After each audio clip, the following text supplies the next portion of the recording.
One of the most surprising things to me in terms of a line from the governor's speech was that he referenced, "I'm working with President Trump."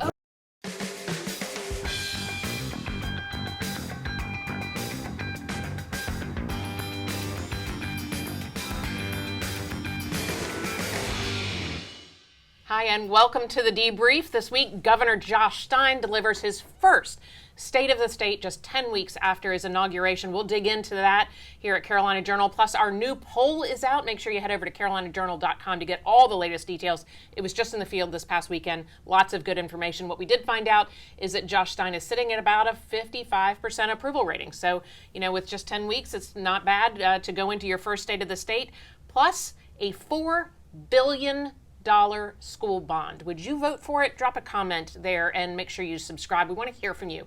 What do you think about this $4 billion school bond that the governor is proposing? I'm Donna King. I'm editor-in-chief of Carolina Journal. Thanks for joining us. And Mitch Kokai from the John Locke Foundation. And of course, Brianna Kramer, our legislative reporter.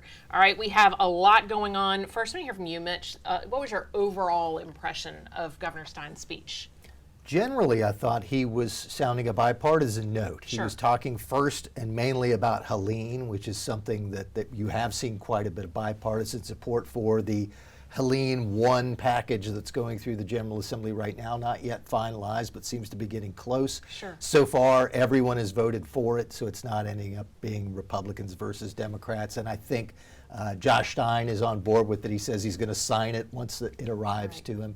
So leading with that and leading with areas where they can work together was very interesting. He did have a couple of digs here and there, but nothing really substantial. He talked about not wanting the tax increases for the tax cuts for the highest earners, and he, without naming the program, talked about not liking the Opportunity Scholarship Program. But they seem to be, in some respects, almost throwaway lines.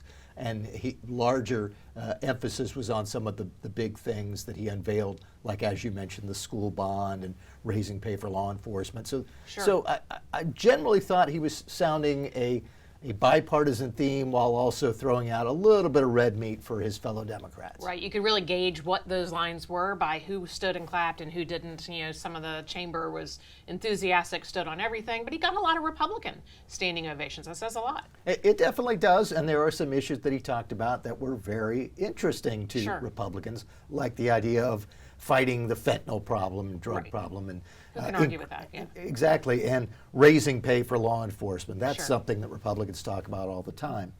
So I think there are things that will unite these two sides. It'll be interesting to see, though, how that plays out once you get past beyond this speech where everyone's playing nice and you get to the actual bottom line of what the legislation says and who could support it. What did you think? What struck you about the speech? I agree with you, Mitch. There was a sense of bipartisan nature in his approach. And you mentioned when everybody would stand for some of the things he was addressing, Republicans and Democrats. And I think that's interesting to compare to the federal level, where just a few weeks ago we saw that one side sat down and didn't clap at all, and the other side continued to cheer and stand and clap. And I think it just really contrasts with at the state level. You have a lot more people working together, and I think that showed last night that you have Republicans who can still stand and clap for a Democrat governor. So I think that was actually nice to see. That is good, and actually Speaker Hall said that in his response, that this is so different than what we saw with President Trump. Yeah, he said that right when he was beginning his speech in the response. That there is unity, and even though they have their differences in politics, they can still be decent human beings together in a room. So I thought that was nice that he mentioned that too. Of course. All right, now make sure you listen to this. I was going to say one of the most surprising things to me in terms of a line from the governor's speech was that he referenced, "I'm working with President Trump." And I thought, he did. Is he really going to say that in this audience? And he did, and I thought that was interesting. Very interesting. All right, listen to this, because there were a few things that wasn't quite so kumbaya. Of course, things that we've been talking about. One of them is the idea of a $4 billion debt, or a $4 billion bond for public school construction. Now, that's something that people are going to say, look, my kid had to come home because the heat wasn't working. So let's talk about that. But first, let's listen in to what he had to say. Our students also need safe and well-built schools. Unfortunately, too many of our schools are overcrowded or use trailers, or have old leaking roofs and broken heating and air conditioning. It is 2025. We should not have to send kids home from school because the heat doesn't work. We need safer, healthier, and more modern schools. So tonight, I'm proposing a $4 billion public school bond. And if you're not sure about it, let's let the voters decide. Okay, so explain what he's talking about here. Well, basically, the bond would be something that would be put on the ballot for North Carolina voters to decide whether the state would take out $4 billion in debt to help local school systems, which generally are the ones that deal with school construction, but to help those local school systems afford to build new school buildings or improve the school buildings they have, maybe make additions. This is something that North Carolina has done in the past. It's been a long time since we've had a school bond. And in fact, one of the reasons we haven't had a school bond in such a long time is that the Republican-led General Assembly has been more interested in not taking out large chunks of new debt, but instead, if they're going to pay for capital projects, do it in more of a pay-as-you-go fashion. Right, if we have the money, we do. Right, set aside some money because you have this money coming in. You don't have to spend it all the time on programs. You can put it in reserves. So put money in reserves and then use either the interest that you get from investments or parcel out some of the money from the reserves to pay for things, but not have to take on new debt that you're actually going to have to end up paying for later. And that's something that North Carolina has really focused on, and having a statewide school bond that takes out another $4 billion in debt would really cut against that trend. Sure. I spoke to Bob Lupke, who is the education expert at the John Locke Foundation, about this and what he thought. One of the points he made that we really have to examine as we look at this bond: North Carolina schools got $6 billion in federal money during COVID, keeping in mind all the school buildings were at a minimum capacity. Only 10% of that was required to go to learning loss. So out of $6 billion, that could have been an opportunity to have money to do some of the things that Governor Stein is talking about. And where did all that money go? We don't really know. We don't know where a lot of it went. And for example, Wake County, there's looking at it, about 70% of it ended up going to salaries and bonuses and all of those things. So how do you make that decision going forward? Is the money gone? Whose responsibility is it? And is it worth taking on this debt? That's the issue, right? Yeah, I mean, the debt issue is the biggest piece of this, because this is something that sounds great. Oh, the schools are going to get more money. But remember that taxpayers are going to have to end up paying the interest on that debt moving forward. And that's the type of thing that has to get paid before you pay for anything else. Right. So in the future, when you want to raise teachers' pay again, when you want to pay for some new addition to a health care policy, or have to pay for prison guards and other state law enforcement, you're going to have limits on what you're able to do because of interest payments that have to be paid before any of these other things. That's what happens when you take out that much new debt. That's something we all have to deal with at home too. We would have to do it. Exactly, and maybe some people think it's worth it, but it's certainly a factor you have to keep in mind. It's not just $4 billion out of nowhere for schools. Yeah, absolutely. You mentioned teacher pay. What are your thoughts? A lot of the speech was on teacher pay. Do you think that there's an appetite at the General Assembly for a pay raise for teachers? Absolutely. I think that's a bipartisan issue.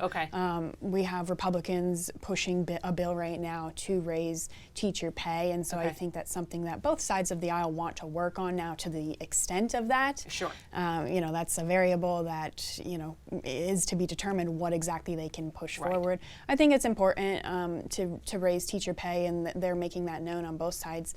But it comes down to money and what you can afford. And in this budget that they're drafting right now, what can you do with the current financial state in North Carolina? And do you want to take out loans?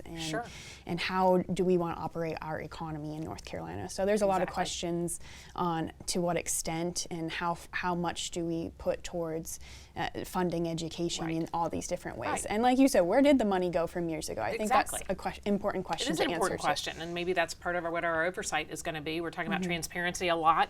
What struck you about this, about Governor Stein's speech? Yeah, something else he mentioned the Impact Center that he would like to develop under his budget office. And I think that was interesting because that has to do with government efficiency and effectiveness. That's what he was actually bringing up last. That in sounds last very night's familiar. speech. It does at the federal level. DOGE, the Department of Government Efficiency, which also yesterday NC Democrats were protesting downtown in Raleigh. So they were protesting against DOGE and Elon Musk. And then last night you had Stein saying that he wants to push some government efficiency at the state level. Interesting.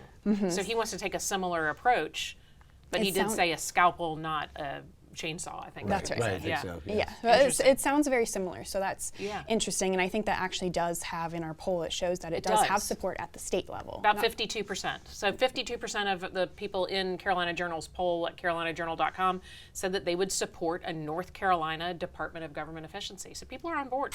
At the state level. And Yeah. then you look to DOGE at the federal level, and I think that's become a little bit more, well, a lot more partisan Sure. and politicized, and the faces of Trump and Elon Musk make that a little bit more divisive. Right, right. So they may be for the idea, but they don't like the characters involved. And it was interesting because the way that those questions were asked was first, I believe it was asked about the Yeah. impressions of Elon Musk. Right. And then it was the impressions of the Federal Department of Government Efficiency, DOGE.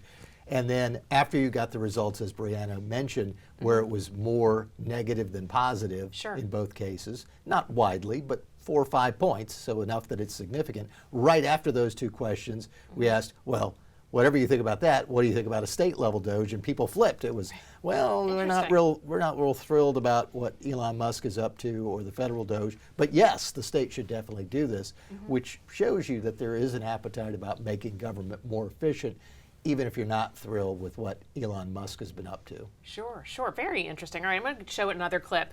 This is about Medicaid expansion. Now, you don't want to miss this because there is really a backstory to what he said. It sounds like you may have skipped over it when you were listening in the State of the State and didn't quite catch what he was saying, but we're going to break it down for you and explain 2 years ago, Republicans and Democrats worked together to expand Medicaid here in North Carolina. Today, more than 640,000 of our neighbors have access to newfound high-quality health care. In our struggling rural hospitals, they have been given a lifeline.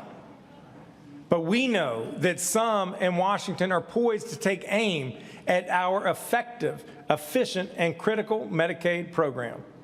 The cuts that Congress is considering would be absolutely devastating to the health of our people and our entire healthcare system. I have been urging Washington to follow our example by putting party aside and people first. All right. So what do you think he's talking? There's a backstory to this. Make sure that you go back to carolinajournal.com and read what we're talking about. This is about Medicaid expansion. We've been talking about it for years. It's now on the books. But what could happen? Well, there could be major changes because our state law that put Medicaid expansion in place said that if the federal government ever backs away from this promise to cover 90% of the costs of the expansion population, then Medicaid expansion goes away.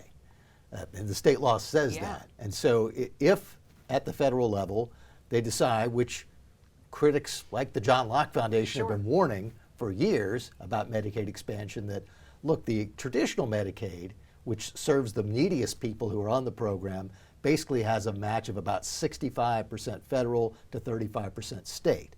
Somewhere along the line, someone's going to figure out that it doesn't make sense to have the feds cover 65% for the most needy people on Medicaid, but 90% for the people who are less needy, including able-bodied adults. Which is the expansion population. Which is the expansion population. Right. And that's what the federal government's talking about now.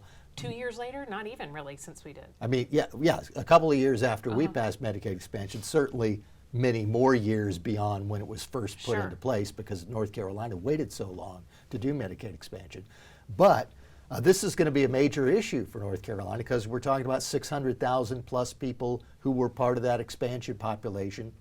And either they're all going to lose their medical health insurance coverage, or the state's going to have to do something to cover that bill, which would take away funding for almost everything else you want to do, at least for the foreseeable future. So teacher raises, Helene, all of our other priorities could evaporate if we have to keep paying for that expansion population. Right, if they don't find some other way to deal with this. Remember, part of the deal when this was passed was the feds are going to cover 90%. Right. The state's going to cover the 10%, but it's actually going to be hospitals who will end up paying this because they're going to end up getting more money on the back end from Medicaid. So it'll be a good deal for them. And the hospitals were sort of wary of the plan, but went along with it. Right. If it's basically the state has to cover 35%, which is more than 3 times what they're covering now, the hospitals aren't going to eat all of that. Some of that's going to have to come from taxpayers, and that would eat into any other priority you have. Now, this doesn't mean you wouldn't do anything for Helene or that you're not going to do teacher pay raises at all, but it certainly would put a dent in all of that. And we know that there's one party out there that would say, we've got all these needs, let's stop tax cuts and maybe even have some sort of temporary tax increase. No one's said anything about a tax increase yet, but Stein was already talking about blocking the tax cuts that are scheduled to take effect, which if you follow tax policy, you know that what that means is if the law already calls for tax rates to decline and you freeze the tax rates where they are, that's a tax increase. Sure. You can call it a tax freeze all you want, it's a tax increase. Right. And if Stein, the governor, continues to push for this, one would hope that Republicans would call him on it. Right, right. What are your thoughts on this? Is this something anybody's really even talking about? Because it seems like kind of a third rail situation down at the General Assembly, because the members who voted for Medicaid expansion are now going to be the ones that have to vote to pay for it, to figure out a way to pay for it. Right. They weren't planning for this kind of change within just a few years. I don't think this is on Republicans, at least open to the public, radar right now. I mean, behind closed doors, I'm sure it's something they're speaking about, concerned about. But it's difficult when you have a lot of other things that you need to fund, especially during the long session, drafting a budget right now. And Helene has been the primary focus. And so I think that puts them in a very difficult spot because they've had to pass over $1 billion in funding right now for Western North Carolina. So I think that puts them in a difficult spot because they have these savings reserves that are for a rainy day and for emergency situations. Right. So it looks like maybe this could be another emergency. It could be. It could be. What else struck you about this or the poll? I think it just is going to take some time to see what Republicans are going to do in the coming months. I mean, there's a lot of different bills that are actually getting voted on this week down at the General Assembly. What are you following? There's one Senate bill that passed, Senate Bill 227, that passed and restricts DEI in schools. So that was an interesting bill. And then we had our poll results that show the majority actually support getting rid of diversity, equity, and inclusion initiatives in our schools, divisive concepts. That's what the bill is targeting. So I think it was interesting that Senator Berger was one of the leads on this, and it passed the Senate very quickly in a matter of a week or so. So now it's on to the House. So they have a lot going on down there right now. Sure, absolutely. That poll, of course, is of Democrats, Republicans, Independents, and the majority being in favor of eliminating them from agencies and classrooms is really interesting and notably absent from Governor Stein's speech yesterday. All right, well, good. There's a lot of material, a lot of ground. Please make sure that you check out CarolinaJournal.com, johnlocke.org, and leave a comment for us. We want to continue this conversation with you, hear what you have to think, particularly as you look at some of these poll numbers. Do you agree? Is this what your neighbors are saying? We want to know more. Thanks so much for joining us.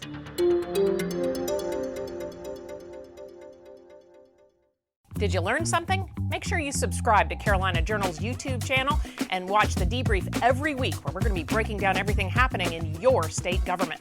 And check out CarolinaJournal.com for the latest breaking news.